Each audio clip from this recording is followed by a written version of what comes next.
a guide to your future. There's a quiet wrongness that doesn't announce itself, just a feeling something's slightly off, like a recipe rushed before it was ready. You can still move forward today, but only if you stop mistaking speed for certainty.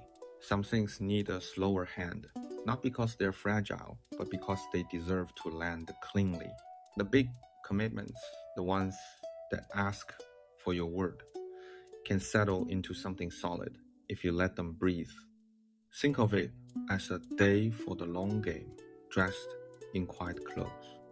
The things worth starting don't need a drum roll. They need your steady presence, your willingness to show up without performing. There's a softness in the air that rewards composure over charisma. The energy today trusts the person who can hold a decision without squeezing it to death. Where people get tangled is in the impulse to fix, to plead, to bargain with outcomes that aren't theirs to control. Anxious care becomes a kind of demand, and demands meet resistance. Don't dig where the ground isn't ready to give. Instead, let your presence be the medicine. Sit with someone without trying to solve them. So let the day move at the pace of a good soup, simmering, nothing rushed, nothing raw.